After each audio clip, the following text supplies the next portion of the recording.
Assalamualaikum warahmatullahi wabarakatuh. Selamat siang dan apa kabarnya Mang Cik Picek penonton Setia Pal TV di mana berada. Hari ini tentunya kita balik lagi di acara kesayangan kita dan aku Cik Sally di acara Jaksa Menyapa. Tentunya pemirsa, ini program yang spesial dari Kejaksaan Tinggi Provinsi Sumatera Selatan untuk membuat masyarakat yang ada di Kota Palembang dan di Sumatera Selatan lebih dekat dan lebih kenal lebih dalam lagi ini tentunya dengan tugas-tugas dari Kejaksaan Tinggi Sumatera Selatan. Pada minggu kemarin kita sudah hadir untuk membahas tentang penerimaan CPNS dari lingkungan Kejaksaan Tinggi bersama dengan Pak Asmadi. Hari ini kita bakal balik lagi pemirsa, tentunya membawa ke tema yang beda dan narasumber yang berbeda lagi. Benar sekali Cik Pikri, karena memang dari program ini memang bertujuan untuk mendekatkan diri kepada masyarakat. Dan juga Cik Pikri, kalau Cik tahu belakangan itu lagi tengah booming dan membahas tentang kasus korupsi. Benar. Dan hari ini kita bakal mengangkat tema itu mengenai tentang tema yaitu konsentrasi tumpas korupsi di Bumi Sriwijaya. Dan juga kita udah kedatangan narasumber yaitu dari Asisten Bidang Pidana Khusus Bapak Victor Antonius Saragih Sidabutar SHMH. Selamat siang Bapak. Selamat siang. Sehat Pak? Sehat. Alhamdulillah. Jadi pemirsa, kalau kemarin kita sudah membahas ini Pak dengan Pak Asmadi Pak minggu kemarin membahas tentang penerimaan CPNS. Hari ini Pak kita bakal membahas dengan tema konsenkah tumpas korupsi di Bumi Sriwijaya. Sebelumnya Pak, sebelum kita bakal masuk lebih dalam lagi, ini kami pengen tanya dulu ini Pak. Tentunya buat pemirsa yang pengen bergabung, ini juga kita buka di WhatsApp sejak biasa ya. Jadi buat pemirsa silakan yang punya saran ataupun ada pertanyaan yang bakal pemirsa tanya ke diaturi langsung chat di WhatsApp kami yang ada di bawah ini. Tapi sebelum kita masuk lebih dalam lagi, ini kami pengen tanya dulu ini Pak tentang melihat tentang tindak pidana korupsi ataupun kondisi sekarang ini untuk di Provinsi Sumatera Selatan sendiri ini seperti apa ya Pak? Oke, jadi terima kasih atas pertanyaan disampaikan kepada kami. Pada saat ini kita sudah menjelang akhir tahun 2021.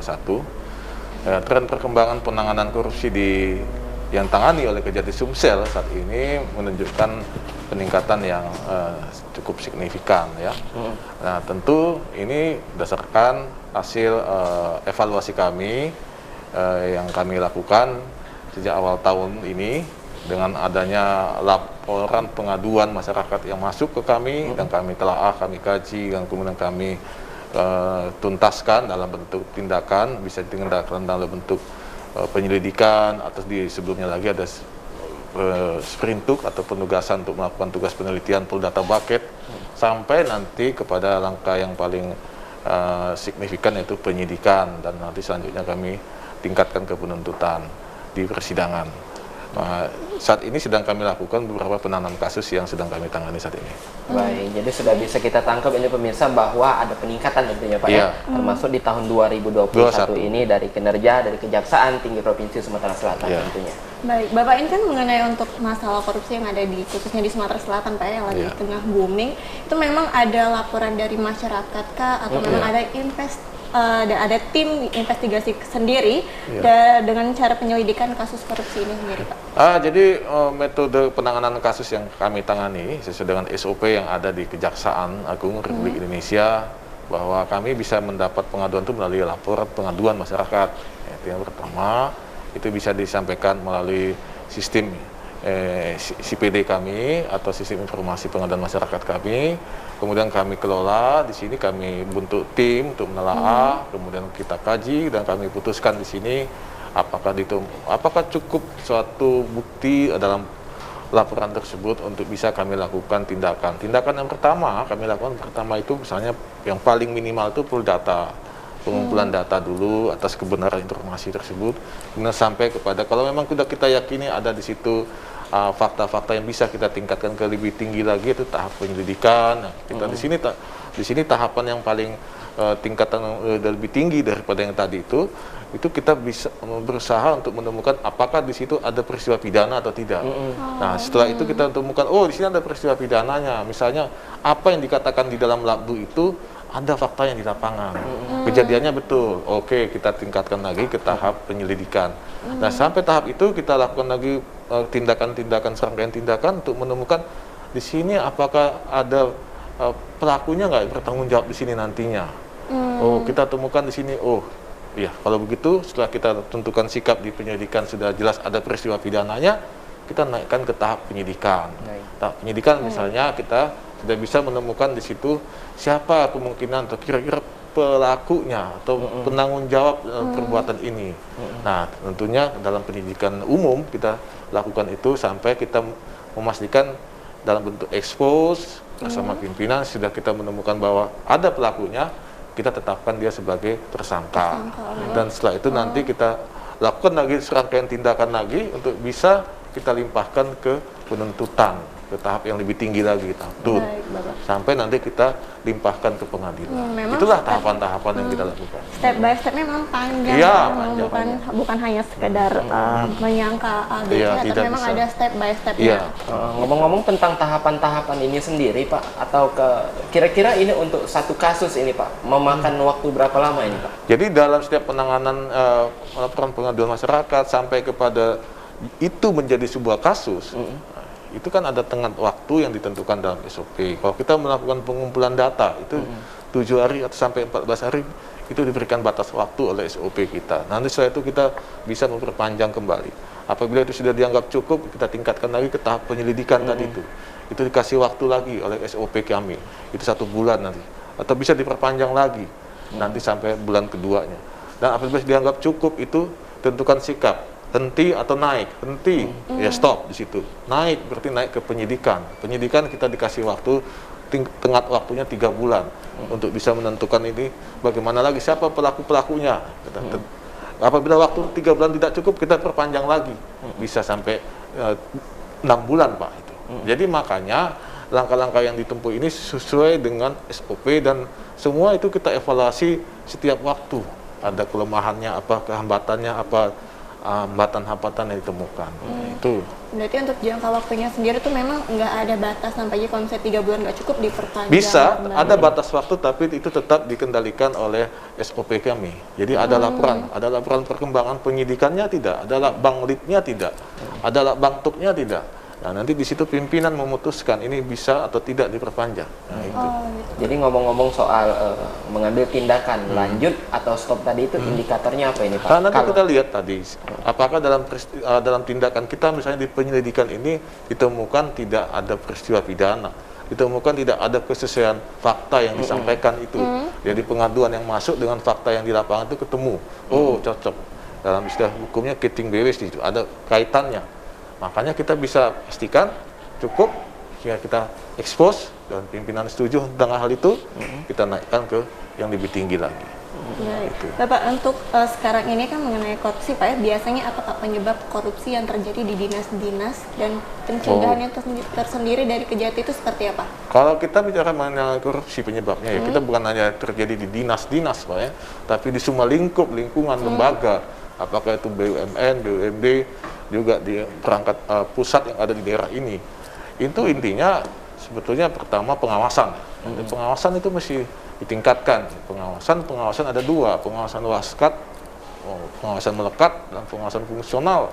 Kemudian ada lagi menyangkut integritasnya si pejabat, si pegawai, atau yang ditunjuk untuk menangani suatu kegiatan itu, sampai kepada moralitasnya dan segala macam. Itu semuanya menjadi satu, bisa menjadi penyebab terjadinya tindak pidana korupsi kalau memang itu tidak dilakukan dengan ketentuan yang ada.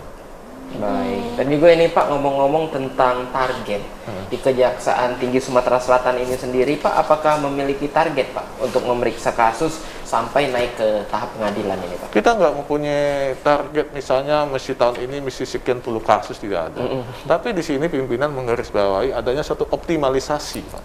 Optimalisasi maksudnya kita maksimalkan penanganan yang ada. Kasus yang ada ini kita maksimalkan penyelesaiannya. Jadi tidak ada target misalnya kalau zaman dulu ada 531 misalnya di Kejaksaan Agung sekian, di Kejaksaan Tinggi sekian, di Kejaksaan kita tidak pakai sistem itu. Pokoknya kita bekerja optimal, maksimal dan sesuai dengan apa dikatakan Pak Jaksa Agung bahwa tidak ada satupun wilayah di Indonesia ini bebas korupsi Pak. Jadi pasti ada. Cuman kita tidak mencari-cari bahwa tidak, tapi memang itu peristiwa itu tumbuh dengan sendirinya. Tinggal bagaimana penegak hukum khususnya kejaksaan itu mencium, mendeteksi adanya tindak pidana korupsi di situ. Kita tidak hanya duduk-duduk manis begini aja. Ya, benar. Sekarang pengaduan di masyarakat ini, di Sumsel ini, itu datang dengan sendirinya. Jadi tidak mesti kita datangi ke mana-mana, enggak usah. Toh tiap pagi kita dapat informasi melalui masyarakat yang ada di sini, melalui demo, melalui surat terbuka, melalui PTSP kita, pengaduan terbuka langsung dengan lengkap dengan identitas dan segala macamnya. Jadi tidak ada lagi yang ditutup-tutupi. Nah, jadi kami kewajiban juga untuk menjelaskan nanti kepada si pelapor nantinya. Kalau misalnya kita tidak menemukan peristiwa pidana di situ, kita akan menyiapkan jawaban. Nanti kalau dia datang ke kami jelaskan ini loh Pak, sudah kami lakukan ini loh Pak, Bu. Nah, kalau dia tidak puas, monggo, tidak apa-apa. Mungkin dia sampaikan pengaduan ke instansi lain, silahkan. Tapi bagi kami sudah melakukannya sesuai dengan SOP dan fakta. Itu. Nah, jadi bukan kuantitas Pak ya, tapi kualitas dari dan juga tadi Bapak kan tadi ngomong Pak, kalau misalkan di setiap wilayah itu pasti ada yang kasus korupsi. Tidak ada yang bebas korupsi. Tidak ada yang bebas korupsi. Nah, ngomong-ngomong Pak, untuk wilayah Sumatera Selatan sendiri itu sedang menangani kasus korupsi apa saja Pak? Yang sedang datangani mungkin dalam beberapa hal kita lihat mengenai yang saat ini disorot oleh publik ya, mengenai yayasan pemberian dana hibah ya, dana hibah kepada Yayasan Wakaf Masjid Sriwijaya yang sudah kami sidangkan. Itu satu. Kemudian ada beberapa kasus lain di BUMD yang sedang kita tangani, dan BUMN juga sedang kami tangani, dan juga di beberapa dinas. Itu yang secara global kita sebutkan. Karena juga sejauh ini Pak, menurut data yang kami punya, biasanya penyebab korupsi ini kan berkembang di dinas-dinas ini Pak. Seperti apa ini Pak bentuk pencegahan dari Kejaksaan Tinggi Sumatera Selatan ini Pak? Pencegahan kita lakukan seperti inilah, sosialisasi ya kepada semua tingkatan, SKPD, OPD, kepala dinas sampai ke yang jajaran paling bawah.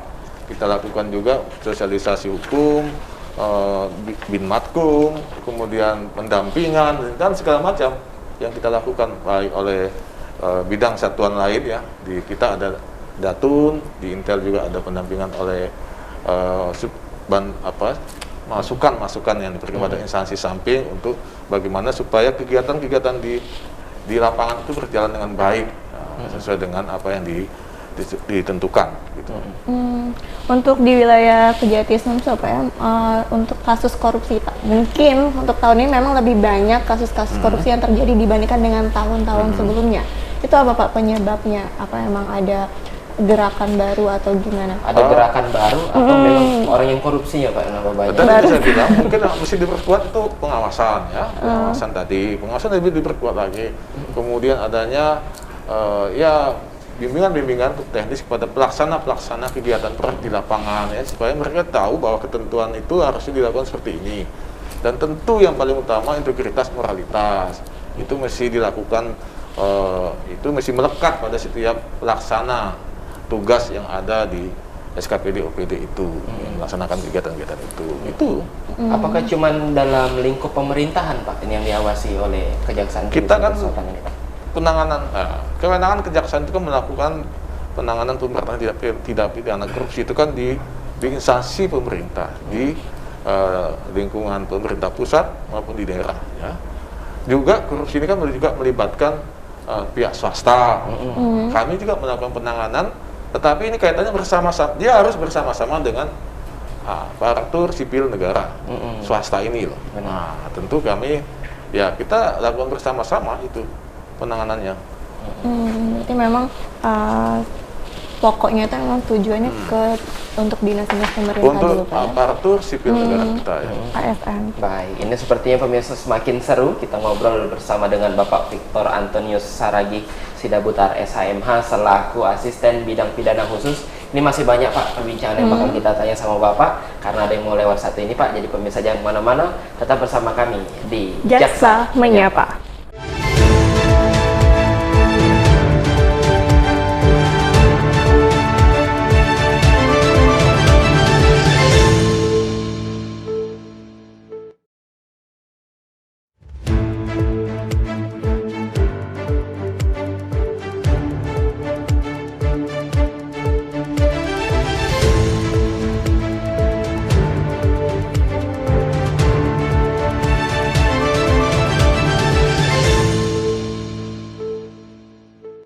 Pemirsa, balik lagi di acara Gerebek Jaksa Menyapa. Tadi kita sudah bahas mengenai masalah korupsi, bagaimana dapat terjadi korupsi, dan apa saja tindakan yang dilakukan Kejati Sumsel sendiri. Dan juga kita bakal membahas lagi lebih dalam lagi masalah korupsi ini kepada narasumber kita. Dan juga Bapak mengenai untuk masalah korupsi yang sekarang terjadi, yang lagi menjadi buah bibir, korupsi Masjid Sriwijaya, PT Putri, dan juga Bank Sumsel Bubble. Itu untuk statusnya sekarang Pak gimana? Yang semua itu dalam tahap penyidikan ya.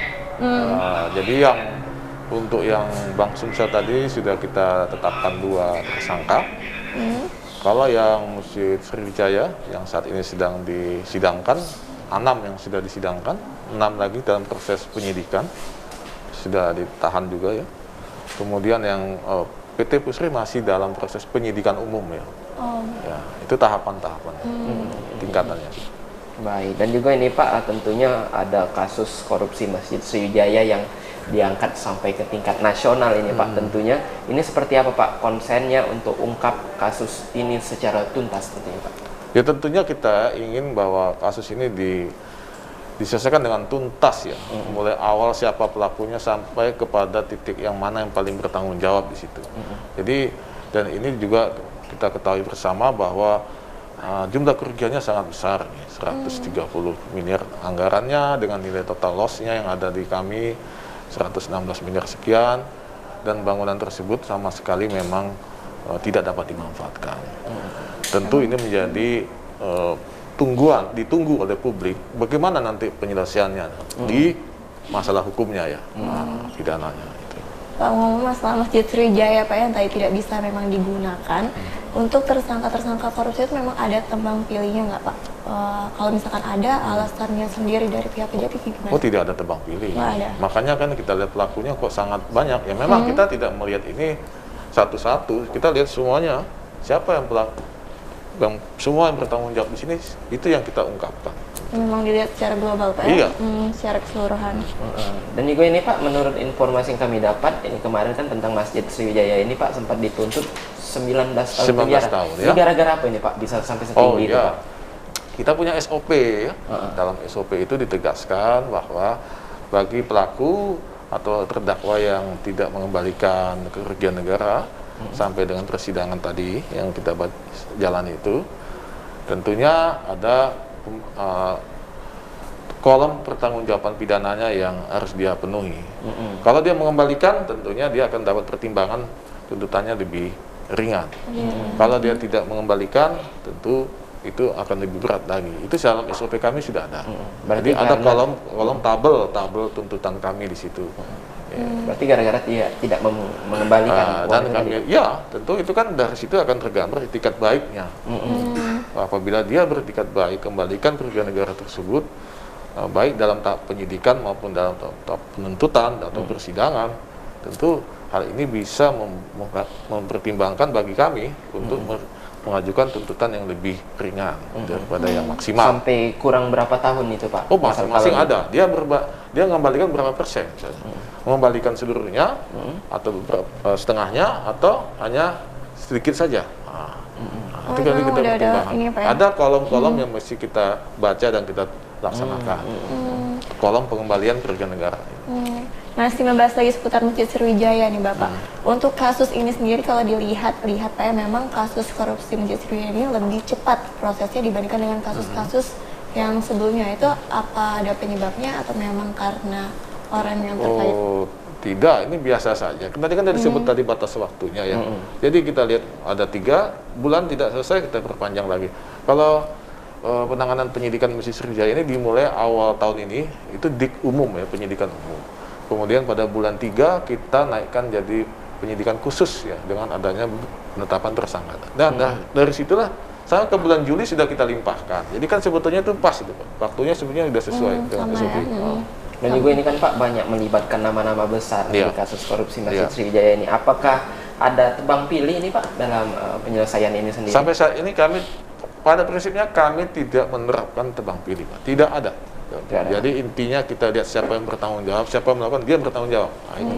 Baik. Dan juga ini pemirsa Pal TV dimanapun Anda berada, kita bukan cuma membahas dan juga pertanyaan yang disampaikan sama Bang Cik Fikri dan juga Sally, tapi juga ini izin Bapak kita sudah menerima beberapa pesan dari WhatsApp yang tentunya bakal langsung kita jawab.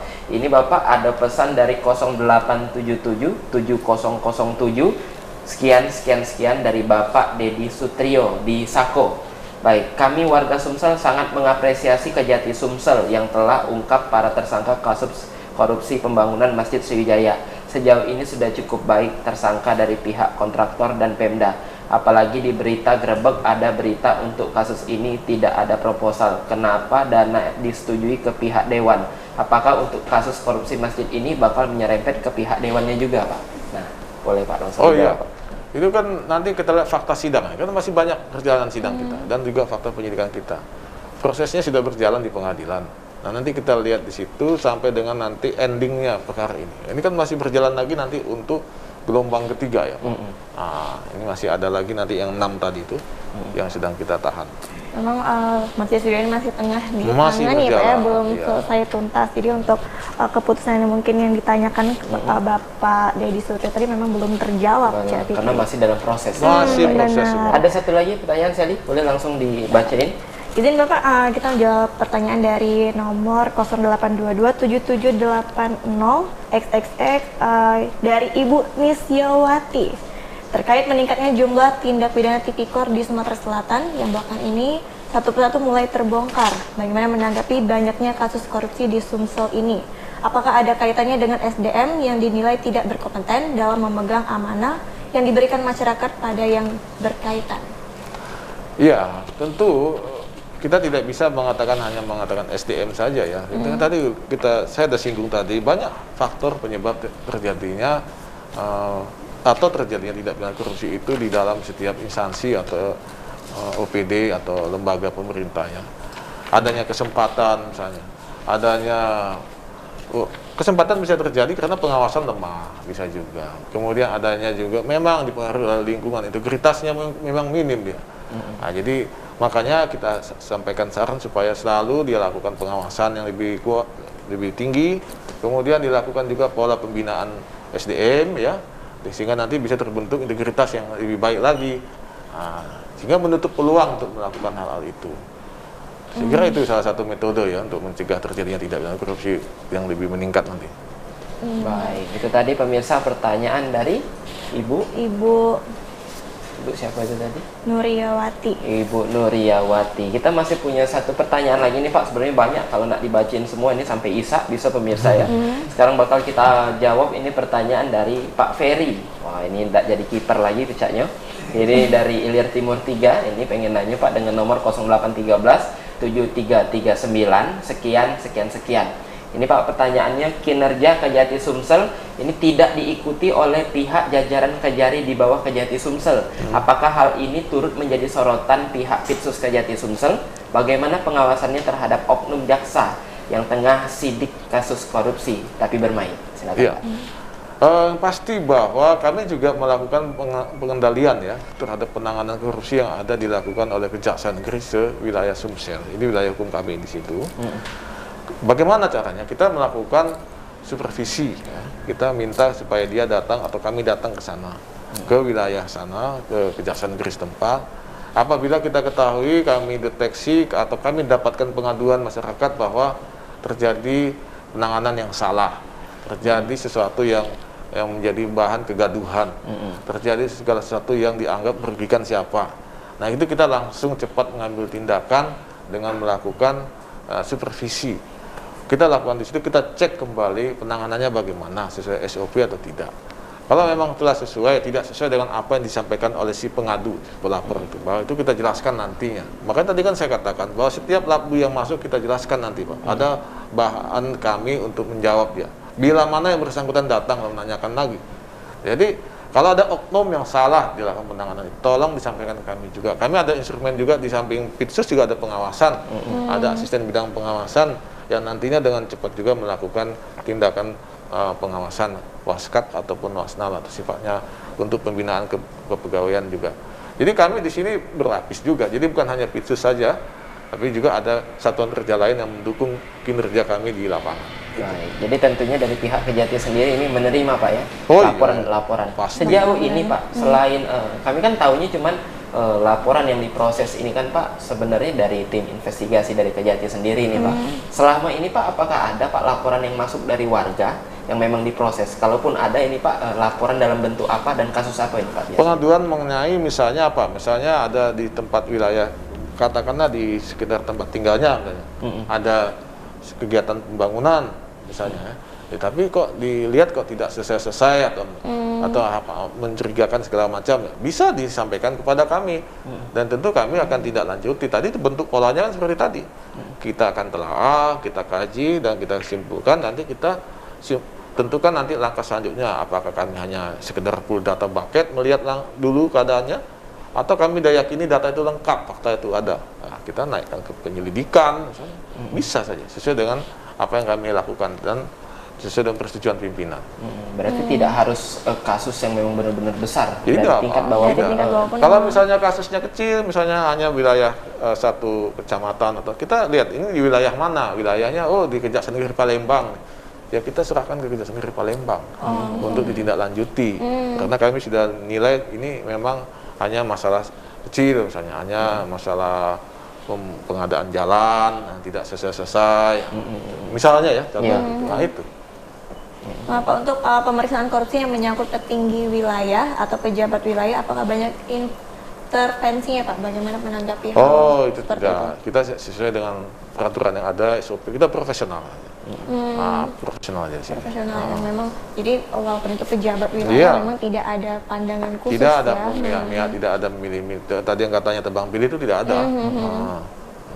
Memang berarti dari pihak Kejatinya juga memang transparan ya Pak ya, berarti di sini ya terjadi transparan, jadi nggak ada yang mungkin menyogok gitu ya Pak ya. Sangat tidak boleh kan, itu kan nanti mempengaruhi kita semua dan membuat itu juga bagian daripada tindak pidana korupsi juga. Iya. Bagaimana nanti kalau penegak hukumnya juga melakukan hal yang sama, berarti itu juga korupsi juga kan.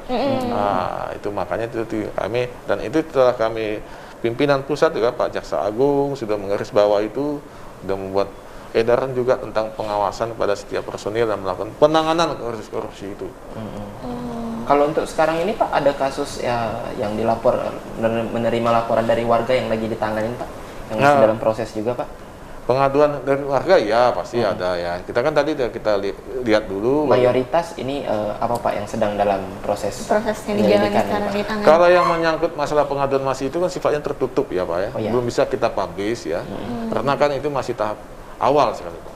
Tapi kalau kita sudah buka di pengadilan, itu bisa diikuti oleh siapapun. Jadi kalau tanya Pak pengaduan apa sih Pak? Ya kita hanya bisa kasih ilustrasi saja, contohnya seperti ini. Tapi kalau tanya bagaimana misalnya ini, wah kita tidak bisa lebih jauh lagi.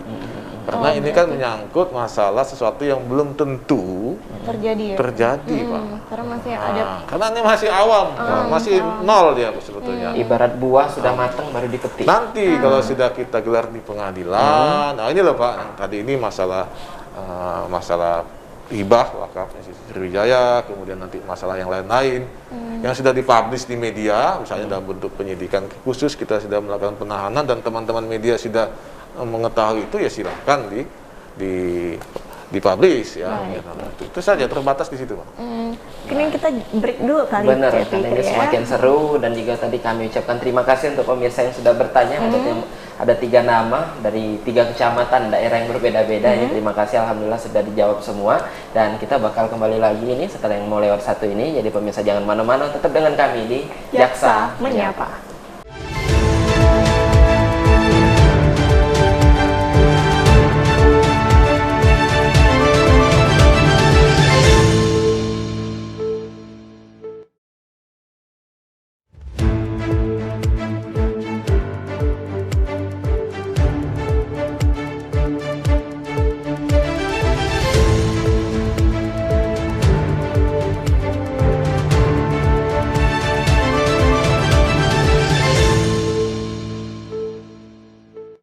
Baik pemirsa, balik lagi di acara kita di program Jaksa Menyapa. Dan tadi kita udah bahas masalah mengenai korupsi Masjid Sriwijaya dan ada juga dari PT Pusri, banyak sekali ya Pikir ya. Dan juga kita menerima pertanyaan by WhatsApp dan juga dari Instagram @grebek_paltv. Kalian boleh komentar ataupun nanya by DM Instagram. Nanti bakal kita tanyakan langsung ke narasumber kita setiap hari Jumat ya Pikir ya. Benar. Dan juga tentunya pemirsa, sebelum kita bakal lanjut ini, sebelumnya kita bakal mengucapkan selamat terlebih dahulu untuk Pitsus Kejati Sumatera Selatan yang mendapatkan penghargaan juara nasional dalam ungkap kasus korupsi di Sumatera Selatan. Luar biasa, selamat sekali lagi Pak. Dan juga ini tentunya pengen kami tahu ini Pak, dan juga boleh dijelaskan ini Pak, seperti apa untuk sistematik penilaian yang dilakukan ini Pak. Baik, kami jelaskan bahwa kami mendapat peringkat ketiga ya untuk Kejaksaan Tinggi se-Indonesia dalam hal penanganan kasus korupsi, khususnya di dalam penyidikan. Jadi ditangani itu penyidikan dan penuntutan ya. Kami mendapatkan melalui satu seleksi, yaitu di dalam pendataan yang namanya dalam sistem CMS ya, Case Management System. Jadi data kami itu semuanya kami database, kami kumpulkan dari semua kejaksaan negeri dan apa yang ditangani oleh Kejaksaan Tinggi, kami input dan kami di database di Kejaksaan Agung, nanti dilihat kuantitatifnya dan kualitatifnya oleh pusat data Daskrimti yang ada di Kejaksaan Agung, dan nanti dinilai siapa yang terbanyak atau yang tertinggi penanganannya. Jadi kami dalam hal ini kami mendapat peringkat yang ketiga, Kejaksaan Tinggi Sumsel tipe A yang dari seluruh Indonesia. Persaingannya kayak mana nih Pak? Tentu sengit, karena kan masing-masing Kejaksaan Tinggi juga menunjukkan data penanganannya yang menonjol dan juga tidak kalah signifikan dengan kami. Tentu kami dalam hal ini kami lakukan secara profesional, kemudian kami input dan kami bisa dibaca oleh pimpinan melalui sistem yang ada, sehingga kelihatan di situ mana yang tidak ada penanganannya, mana ada yang tinggi, ada yang sedang, dan selanjutnya gitu. Itu emang ada sistem persaingannya ya, Pikir di sini memang nggak hanya Kejati Sumsel aja, yang ini memang ada sistem persaingannya. Baik Bapak, izin karena ini ada pertanyaan langsung dari Instagram Grebek Pal TV dari Ahmad Sayuti mengenai pertanyaan Jalan Tol Mesuji Kayu Agung. Banyak keluarga yang punya hak tanah tapi diambil oleh pejabat, mulai dari kepala desa sampai sekda. Tolong Pak Kejati minta dituntaskan mafia tanahnya. Oke. Baik, nanti kami tangkap informasi tersebut ya, nanti kami analisa. Nanti kalau memang ada tindak lanjut misalnya pengaduan atau labdu yang disampaikan oleh sekelompok masyarakat, itu akan lebih baik juga sehingga jadi bahan kami untuk melakukan penelaahan nanti lebih mendalam. Memang langsung diproses. Jadi untuk pemirsa bisa langsung tanya by Instagram dan juga komentar itu bakal langsung disampaikan seperti tadi ya Cik Fikri ya. Akan kami tangkap informasi, kukira tadi langsung ditangkap Momi agak berdesah langsung tadi. Dan ini Pak, lanjut, ini ada pertanyaan kedua dari Bapak Febri di Lemabang. Dia nanya, apakah dalam pengusutan kasus korupsi di Sumsel dapat dilihat transparansinya? Gimana ini Pak? Tadi kan sudah saya sebutkan ya, setiap kali ada penanganan kasus, terlebih dengan adanya pengaduan ya, melalui via pengaduan masyarakat yang masuk kepada sistem kami PTSP dan segala macam. Tentunya nanti kalau pihak masyarakat yang menanyakan itu datang ke kami akan menjawab. Dan nantinya kalau memang itu akhirnya kasus itu sampai ke pengadilan, itu dengan sendirinya akan diketahui, oh itu yang dulu saya sampaikan pengaduannya tidak digelar di pengadilan korupsi Palembang. Jadi silahkan datang ke kami kalau memang ada mau menanyakan mengenai perkembangan penanganan yang sudah sesuai dengan pengaduan yang disampaikannya kepada kami, atau menunggu nanti sampai kasus mana ini sampai ke pengadilan enggak. Kalau memang sampai ke pengadilan, dia kan terbuka untuk umum, jadi nggak usah lagi kita berbalas pantun, menjawab surat dia, tidak usah, dengan sendirinya. Seperti pengadaan dana hibah Masjid Sriwijaya, itu juga pengaduan masyarakat. Itu. Jadi kami tidak menjawab misalnya pengaduan itu langsung kepada yang bersangkutan, toh pasti yang mengadu itu ada di tengah-tengah penonton sidang itu. Mungkin kawan-kawan kita yang media masih melihat ini siapa, atau mungkin udah tahu kali, atau bagaimana, saya nggak tahu.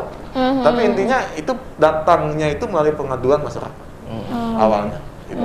Untuk target tahun 2021 ini Pak, apa aja yang bakal dilakukan tim Pitsus Kejati Sumsel secara keseluruhan mulai dari jumlah kasusnya? Tadi kan di awal sudah saya katakan kami tidak punya target, tapi kita optimal.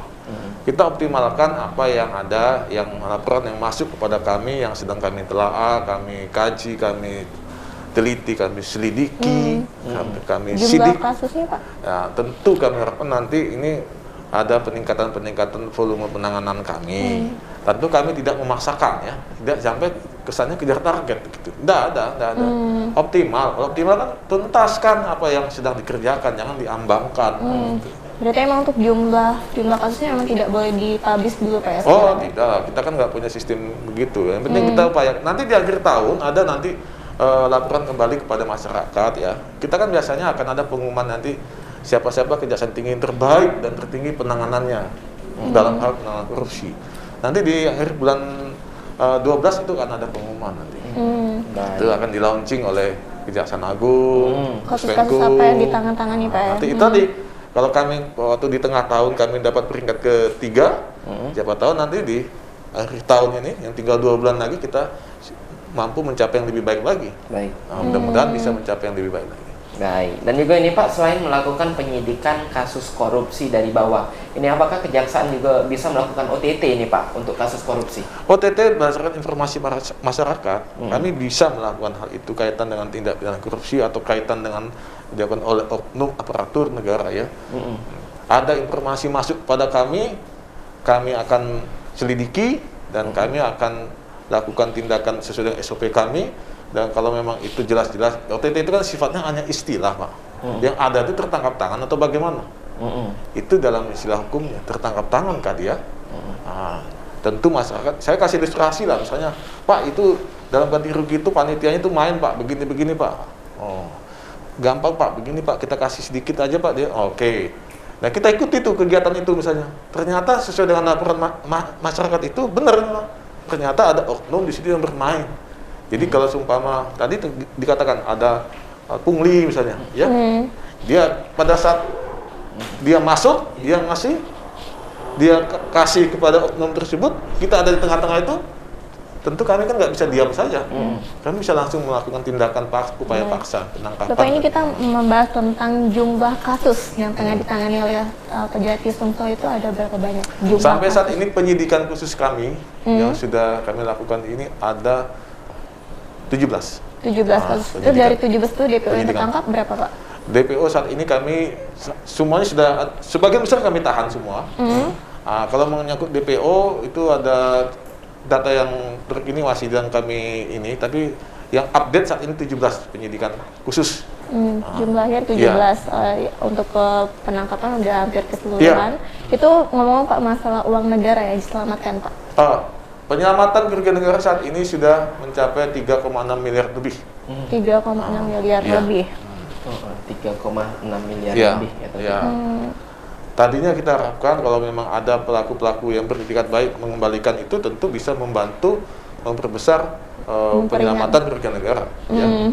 Tapi mungkin mereka masih belum menganggap dirinya masih belum gitu ya, masih berproses. Ya silahkan aja nanti sampai tahap mana nanti mereka bisa dikenakan nanti kewajiban membayar uang pengganti. Mayoritas nantinya oleh putusan pengadilan yang punya kekuatan hukum tetap. Mayoritas yang tidak ataupun belum mengembalikan secara full ini Pak, uang negara ini tadi karena apa ini Pak? Apakah sudah habis atau duitnya kita tidak tahu ya. Nantinya bagi mereka itu juga akan dikenakan pidana subsidiar ya nanti ya. Apakah nanti tergantung dengan putusan pengadilan nanti. Pidana subsidiar pengganti. Jadi dia nggak mau membayar pengganti, tentunya menjalani hukuman tambahan.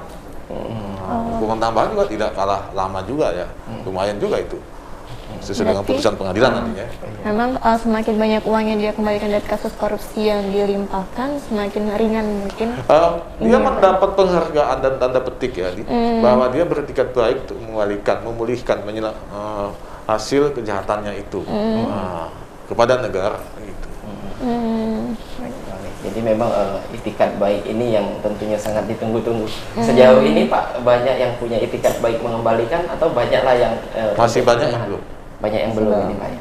Tapi ini ada langkah Pak supaya mereka mau untuk mengembalikan ini, itu Pak? Tergantung mereka semua. Dari mereka. Kita tidak usah menghimbau di OSIS. Semua sudah jelas kok. Bunyi putusan pengadilannya sudah ada, tuntutan JPU-nya sudah ada. Tinggal bagaimana depend on dia, tergantung dianya saja. Kalau dia mau, balikan pada negara, kepada jaksa eksekutor, kepada penyidik yang menanganinya di tahap penyidikan, kepada JPU yang menanganinya pada saat penuntutan, silahkan, monggo. Baik. Jadi intinya tidak katik paksoan Pak. Nggak ada paksaan. Pak, balik lagi dengan sesuai dengan tema kita hari ini Pak ya, konsenkah Kejati Tumpas korupsi di Bumi Sriwijaya? Seperti apa Pak langkah konkretnya? Ya, kita konsen, maksudnya gini, kita dalam arti tidak tebang pilih ya. Pertama, yang kedua kita konsisten. Menangani satu kasus itu jangan setengah-setengah. Maka tadi kan pimpinan sudah mengarsai Pak Jaksa Agung sudah menginstruksikan pada jajarannya di bawah, optimal, tuntaskan, profesional. Nah, jaga integritas, moralitas, jangan sampai kita malah menjadi bagian daripada penyakit itu. Nah, jadi itulah tugas kami di sini, menuntaskan dan melaksanakan amanah pimpinan kami di dalam tugas-tugas kami. Dan juga ini kan Pak, nama Kejati Sumatera Selatan ini kan, Kejaksaan Tinggi Sumatera Selatan ini kan sangat berkibar Pak sekarang ini, karena banyak kasus korupsi yang dituntaskan. Kalau ngomong-ngomong ini Pak, tentang banyaknya kasus korupsi yang telah dituntaskan, ini perasaannya kayak mana ini Pak?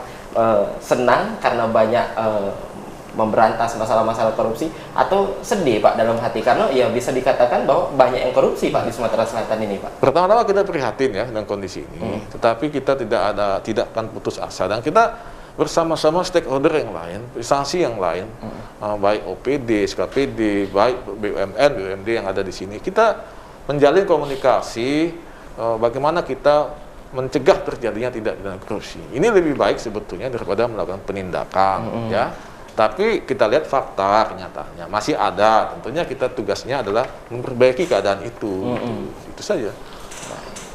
Himbauan Pak bagi para jaksa di jajaran Kejati Sumsel dalam menangani kasus korupsi, hal apa yang harus dilakukan dan dihindari mungkin? Yang paling utama tetap jaga integritas itu. Paling utama jaga integritas, moralitas, dan profesional. Itu 3 hal itu. Jadi sehingga nanti bisa menumbuh kembangkan kepercayaan publik kepada masyarakat. Jadi ini semua pekerjaan amanah ya. Amanah ini kita laksanakan dengan tulus dan ikhlas.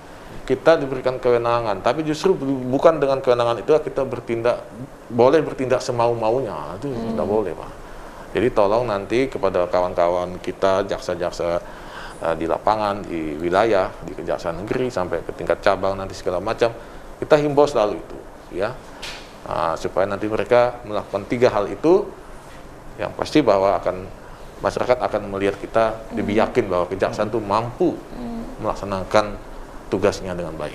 Baik. Jadi kita ngomong-ngomong masalah yang dilakukan Pak ya, atau yang dihindari Pak dari kejaksaan sendiri. Ya, hindari itu tadi tuh, jangan sampai melakukan perbuatan tercela. Ya, itu di segala lini lah, baik bukan hanya dalam penanganan korupsi. Tugas kejaksaan kan tidak hanya di bidang pidana khusus, di bidang lain juga, di bidang pidana umum dan lain sebagainya. Jadi kita di sini saling menjaga itu, sehingga ini semua bisa kita yakinkan masyarakat itu bahwa ini loh, kejaksaan ini memang sudah instansi yang sangat bisa dipercaya dan diyakini mampu menjalankan tugasnya.